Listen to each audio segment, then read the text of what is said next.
4월 17일 목요일 고난주간 경건의 시간을 함께 하도록 하겠습니다. 기도하겠습니다. 교회를 세우시고 구원의 문으로 인도하신 하나님, 고난주간 그리스도의 십자가 앞에 나아가 묵상할 수 있도록 인도하여 주심에 감사를 드립니다. 이 아침 성령님께서 저희의 마음을 밝혀주셔서 예수님께서 친히 걸으신 섬김과 고난의 길이 얼마나 깊은 사랑에서 비롯된 것인지 깨닫게 하옵소서. 바울이 기쁨으로 고난을 받아들인 그 믿음의 시선을 저희도 배우게 하시고 교회를 위한 고난과 말씀을 위한 헌신이 오늘 저희 삶 속에서도 실제가 되도록 말씀을 열어 주옵소서. 예수 그리스도의 이름으로 기도드립니다. 아멘. 골로새서 1장 24절, 25절 두 절 같이 읽겠습니다. 이제 나는 여러분을 위하여 고난을 받는 것을 기쁘게 여기고 있으며 그리스도의 남은 고난을 그분의 몸 곧 교회를 위하여 내 육신으로 채워가고 있습니다. 나는 하나님께서 여러분을 위하여 하나님의 말씀을 남김없이 전파하게 하시려고 내게 맡기신 사명을 따라 교회의 일꾼이 되었습니다. 아멘. 고난주간 목요일 밤 예수님은 제자들의 발을 씻기셨습니다. 유월절 식사를 마치신 후에 겉옷을 벗고 수건을 두르시고 더럽고 거친 제자들의 발 앞에 무릎을 꿇으셨습니다. 제자들은 모두 당황했고 베드로는 도무지 받아들일 수 없다며 저항했습니다. 그러나 예수님은 이렇게 말씀하십니다. 내가 너희를 씻기지 않으면 너희가 나와 아무 상관이 없다. 예수님께서 제자들의 발을 씻기신 것은 단순한 겸손의 표시나 예식이 아니라 하나님께서 사람의 몸으로 오셔서 죄와 죽음을 안고 사랑으로 낮아지신 구속의 방식이었습니다. 그 물은 몸을 씻었고 그 섬김은 마음을 열었으며 그 순간은 공동체 안에 새로운 생명을 불어넣는 은혜의 시작이었습니다. 그날 밤 예수님은 제자들에게 떡과 잔을 나누며 이것은 너희를 위하여 주는 내 몸이요 흘리는 피라고 말씀하셨습니다. 그리고 어둠이 내린 후에 겟세마네 동산에서 피와 땀을 흘려가시며 기도하시고 십자가의 길을 앞두고 깊은 고뇌 속에 들어가셨습니다. 고난주간의 목요일의 핵심을 두 단어로 얘기하자면 섬김과 고난입니다. 예수님은 자신의 몸을 교회를 위하여 내어주셨고 그 사랑은 철저히 낮아지며 흘러갔습니다. 오늘 본문 속에서 바울 역시 이 예수님의 길을 따라갔습니다. 그는 말합니다.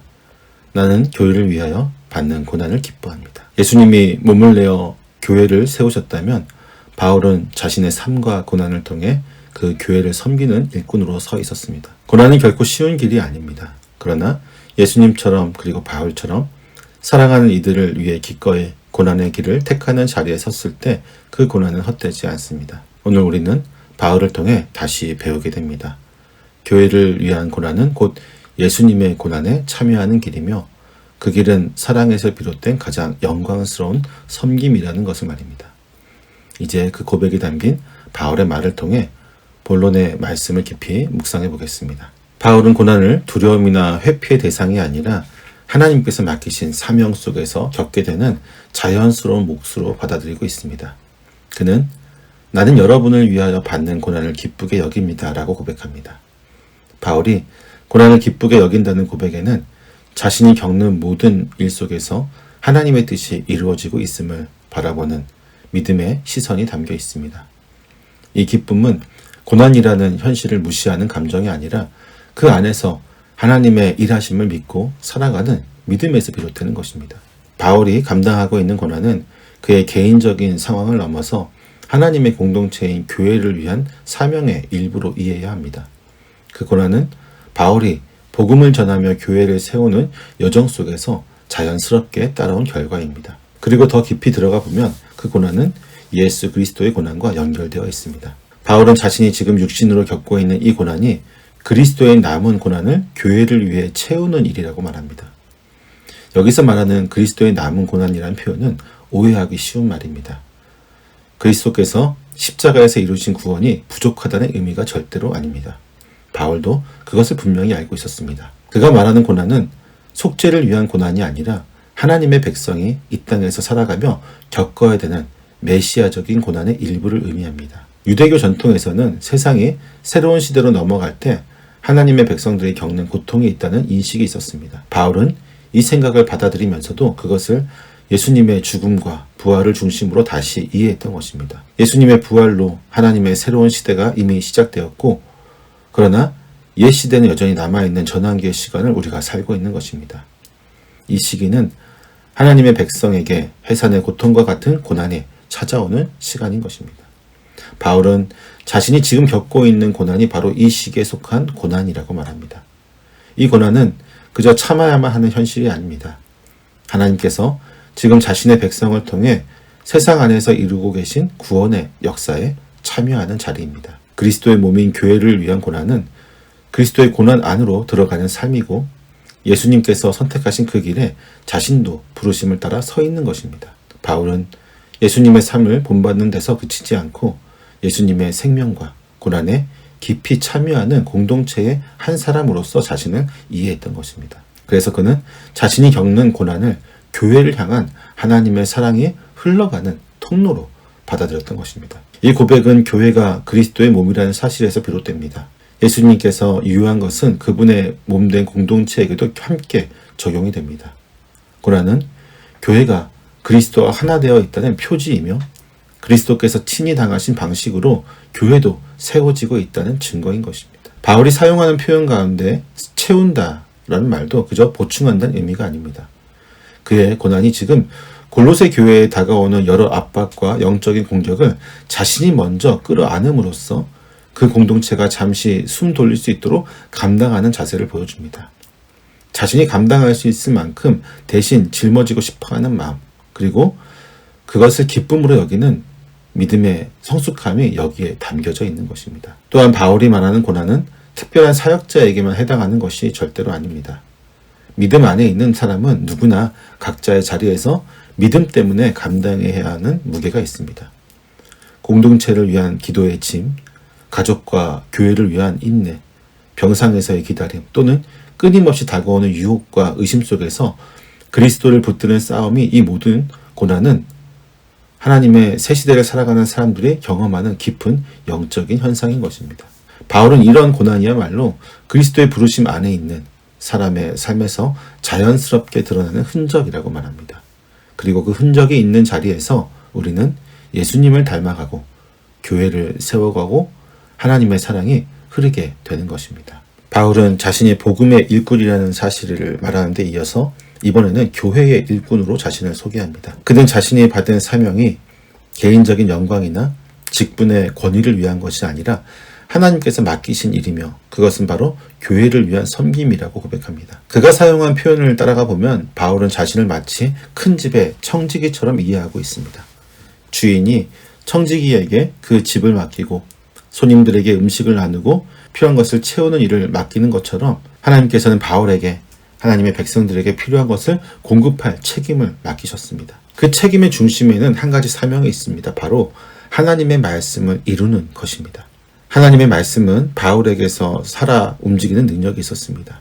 그는 그 말씀을 사람들에게 전할 뿐 아니라 그 말씀이 공동체 안에서 실제로 작동하고 사람들의 삶을 이끄는 현실이 되도록 헌신했던 것입니다. 바울에게 있어서 하나님의 말씀은 살아있는 복음의 능력이며 그 말씀은 세상 안에서 실제로 영향력을 발휘하며 움직이는 생명의 힘이었습니다.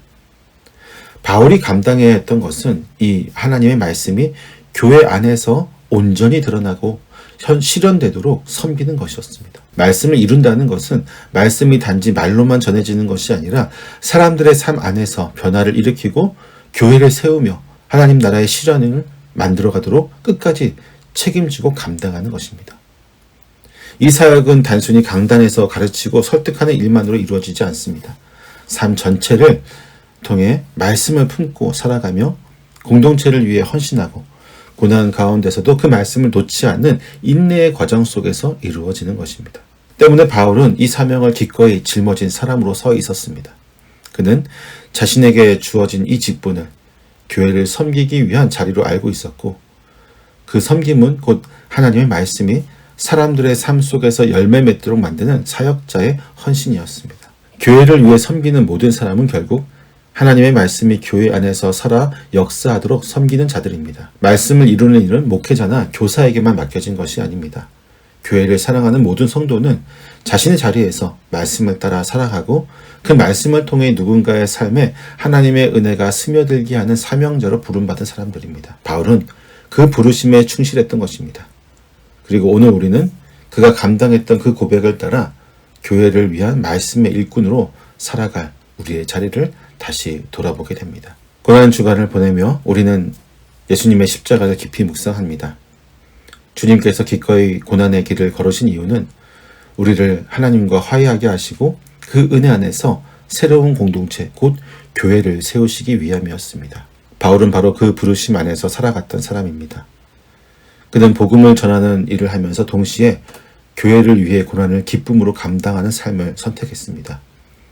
고난은 그에게 사명의 일부였고 그 고난 속에서 하나님의 뜻이 지금도 이루어지고 있다는 확신이 있었습니다. 바울이 경험한 고난은 한 사람의 인내를 넘어 예수님의 생명과 고난에 함께 참여하는 삶이었습니다. 그는 자신이 겪은 모든 고통이 교회를 향한 하나님의 사랑이 흘러가는 통로가 된다는 사실을 알고 있었고 그 자리를 기쁨으로 받아들이며 끝까지 충실하게 그 길을 걸었습니다. 그리고 그는 또한 말씀의 일꾼으로 살았습니다.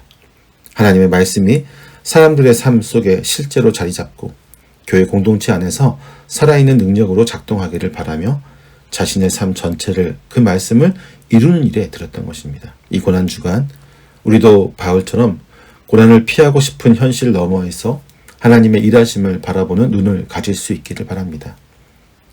교회를 위해 기도하며 말씀 앞에 설 때 우리 안에도 예수님의 흔적이 새겨져 가고 있다는 사실을 잊지 맙시다. 바울은 그 고난을 통과하며 교회를 세우는 도구가 되었고 하나님의 말씀은 그의 순종을 통해 사람들의 삶을 변화시켰습니다. 오늘 우리도 그 길 위에 서 있어야만 합니다. 고난의 의미를 다시 생각하고 주님이 몸소 세우신 교회를 향한 우리의 사랑과 책임을 되새기며 고난 가운데서도 주님과 함께 교회를 섬기는 기쁨을 회복하는 오늘 하루가 되기를 소박합니다. 기도하겠습니다. 고난 속에서도 교회를 세워가시는 신실하신 하나님, 오늘도 말씀을 통해 저희에게 바울의 믿음과 섬김을 보게 하시고 교회를 위한 고난이 얼마나 복된 자리인지 깨닫게 하여 주심에 감사드립니다. 주님, 저희는 교회를 사랑한다고 하면서도 진정한 섬김의 자리에는 서지 못했고 말씀을 이룬다 하면서도 삶 속에서 말씀을 미루고 외면했던 시간들이 많았음을 고백합니다. 복음의 일꾼이 되기보다 편안함의 증인이 되려 했던 저희를 용서하여 주옵소서. 이제는 고난을 외면하지 않고 그 안에서 역사하시는 주님의 뜻을 바라보게 하시고 교회를 위해 기도하며 말씀을 따라 살아가는 저희를 세워 주시옵소서. 작은 섬김과 헌신의 자리를 소중히 여기며 오늘도 주님이 주신 사명을 기쁨으로 감당하게 하옵소서. 그리고 고난 속에서도 포기하지 않고 예수님의 흔적을 삶에 새기며 살아갈 수 있도록 인도하여 주옵소서. 예수님의 이름으로 기도드립니다. 아멘.